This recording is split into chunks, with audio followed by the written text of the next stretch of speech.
दादू खां रिपोर्ट करे रहियो आहे सखी सरदार चारण। पाकिस्तान मुस्लिम लीग नून अॻवान मुमलिकती वज़ीर खेलदास कोहिस्तानी दादू पहुचण ते पार्टी अॻवाननि कारकुननि पारां शानदार इस्तक़बाल कयो वियो। जलसे खे ख़िताब ऐं मीडिया सां ॻाल्हाईंदे खेलदास कोहिस्तानी चयो त सिंध जा माण्हू चाहिनि था पंजाब जहिड़ो सिंध बणिजी मरियम नवाज़ जहिड़ी तरह पंजाब में कमु कयो आहे, उतां जे माण्हुनि जी ख़िदमत कई अथसि। उन खे ॾिसी सिंध जा माण्हू बि इहो ई चाहिनि था त मरियम नवाज़ जहिड़ी सीएम सिंध में बि हुजे। हुन चयो त मुल्क मुआइशी तौर बहरान तरफ़ वञे पियो।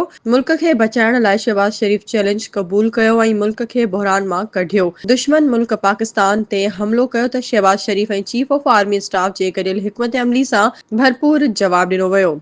असां चाहियूं था त मुल्क जी मईशत वधी ऐं सिफारती तालुकात बहितर थियनि। पंजाब में ॿोॾि जी तबाहियुनि बाद मरियम नवाज़ जहिड़ी रीत उतां जे माण्हुनि जी ख़िदमत कई आहे। सिंध जी अवाम बि चाहे थी त वज़ीर आला मरियम नवाज़ जहिड़ी कारकर्दगी सिंध में बि ॾेखारी वञे, जॾहिं त उन मौक़े ते राजा खलीक़ ज़मान अंसारी, नून लीग लेडीज़ विंग अॻवान ज़ाहिदा भंड, सोरठ थेबो, मुक़दस भंड, आसिफ राजपर, अली रज़ा सोलंकी ऐं ॿिया मौजूद हुआ।